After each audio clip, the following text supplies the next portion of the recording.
Hi hello everyone, ಎಲ್ರಿಗೂ ನಮಸ್ಕಾರ. ಜ್ಞಾನ ಭಂಡಾರ ಯೂಟ್ಯೂಬ್ ಚಾನಲ್ಗೆ ನಿಮ್ಮೆಲ್ಲರಿಗೂ ಸ್ವಾಗತ. ಸ್ನೇಹಿತರೆ, ನೀವು ರಾಮಾಯಣದ ಹಲವು ಕಥೆಗಳನ್ನು ಕೇಳಿರ್ತೀರಿ. ಆದರೆ ಸಂಪೂರ್ಣ ರಾಮಾಯಣದಲ್ಲಿ ಬರುವ ಇನ್ನೂ ಹಲವು ಕಥೆಗಳ ಬಗ್ಗೆ ಹಲವರು ಕೇಳಿರುವುದಿಲ್ಲ. ಅಂತಹ ಕಥೆಗಳಲ್ಲಿ ಸೀತಾಮಾತೆ ಲಕ್ಷ್ಮಣನನ್ನೇ ನುಂಗಿದ ಕಥೆಯೂ ಇದೆ. ಹಾಗಾದರೆ ಸೀತೆ ಯಾಕೆ ಲಕ್ಷ್ಮಣನನ್ನ ನುಂಗಿದ್ದಳು, ಆಮೇಲೇನಾಯಿತು ಅನ್ನೋದ್ರ ಬಗ್ಗೆ ಕಂಪ್ಲೀಟ್ ಆಗಿ ತಿಳಿದುಕೊಳ್ಳೋಣ. ಆದರೆ ಅದಕ್ಕೂ ಮುನ್ನ ಜ್ಞಾನ ಭಂಡಾರಕ್ಕೆ ನಿಮ್ಮ ಬೆಂಬಲವಿರಲಿ. ಹೌದು, ಶ್ರೀರಾಮ, ಸೀತಾಮಾತೆ, ಲಕ್ಷ್ಮಣ ಸೇರಿ ವನವಾಸಕ್ಕೆ ಹೋದಾಗ ಅವರೊಂದಿಗೆ ಹನುಮಂತನೂ ಇದ್ದ. ಹನುಮ, ರಾಮ, ಲಕ್ಷ್ಮಣ ಸೇರಿ ರಾವಣನ ವಧೆ ಮಾಡಿ ಸೀತೆಯೊಂದಿಗೆ ಪುನಃ ಅಯೋಧ್ಯೆಗೆ ತೆರಳುತ್ತಾರೆ.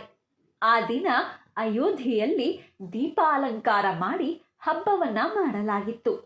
ಅದನ್ನೇ ಈಗ ನಾವು ದೀಪಾವಳಿ ಎಂದು ಆಚರಿಸುತ್ತೇವೆ. ಹೀಗೆ ಆರೋಗ್ಯವಾಗಿ ಸುರಕ್ಷಿತವಾಗಿ ಸೀತೆ ರಾಮನೊಂದಿಗೆ ಅಯೋಧ್ಯೆ ಸೇರಿದಾಗ ಆಕೆ ಸರಯೂ ದೇವಿಗೆ ಕೊಟ್ಟ ಮಾತು ನೆನಪಿಗೆ ಬರುತ್ತದೆ.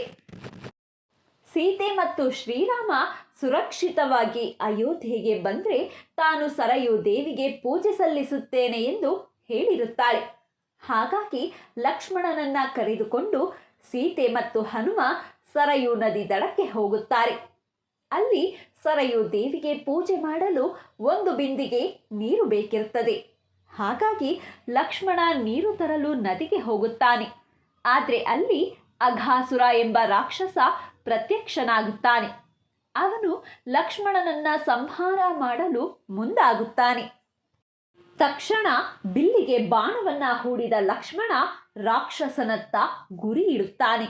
ಆದರೆ ಲಕ್ಷ್ಮಣನಿಗೆ ಬೆದರದ ರಾಕ್ಷಸ ತನ್ನನ್ನ ಯಾವ ಮಾನವನು ಕೊಲ್ಲಲು ಸಾಧ್ಯವಿಲ್ಲವೆಂದು, ಹಾಗಂತ ಶಿವನೇ ತನಗೆ ವರವನ್ನ ದಯಪಾಲಿಸಿದ್ದಾನೆ ಎಂದು ಹೇಳುತ್ತಾನೆ.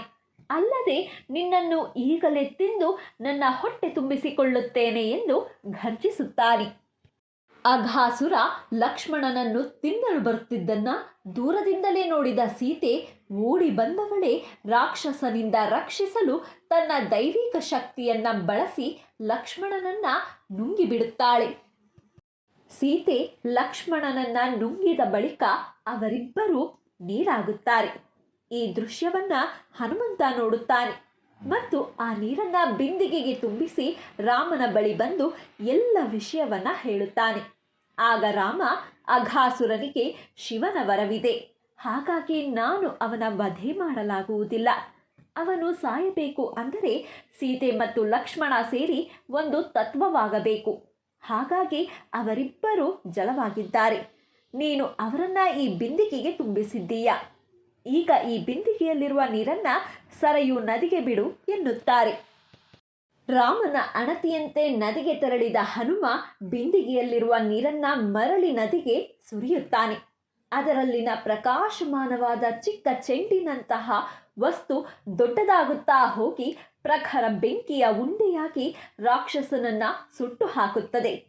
ಹೀಗೆ ಅಘಾಸುರನ ವಧೆಯಿಂದ ನದಿಯು ಸುರಕ್ಷಿತವಾಗುತ್ತದೆ.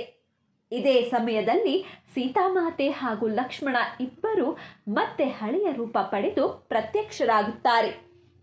ಕೇಳಿದ್ರಲ್ಲ ಸ್ನೇಹಿತರೆ, ಇದಿಷ್ಟು ಅಘಾಸುರನ ವಧೆಗಾಗಿ ಸೀತಾಮಾತೆ ಲಕ್ಷ್ಮಣನನ್ನೇ ನುಂಗಿದ ಕಥೆ. ಇವತ್ತಿನ ಈ ಮಾಹಿತಿ ತಮ್ಮೆಲ್ಲರಿಗೂ ಇಷ್ಟವಾಗಿದ್ದಲ್ಲಿ ದಯವಿಟ್ಟು ಈ ವಿಡಿಯೋನ ಲೈಕ್ ಮಾಡಿ, ಶೇರ್ ಮಾಡಿ. ಹಾಗೆ ಮತ್ತಷ್ಟು ಇಂಟ್ರೆಸ್ಟಿಂಗ್ ವಿಡಿಯೋಸ್ಗಳಿಗಾಗಿ ನಮ್ಮ ಚಾನೆಲನ್ನು ಸಬ್ಸ್ಕ್ರೈಬ್ ಆಗಿ ಪಕ್ಕದಲ್ಲೇ ಕಾಣುವ ಬೆಲ್ ಐಕಾನ್ನ ಕ್ಲಿಕ್ ಮಾಡಿ ಅಂತ ಹೇಳ್ತಾ once again thank you guys. Take care. Bye.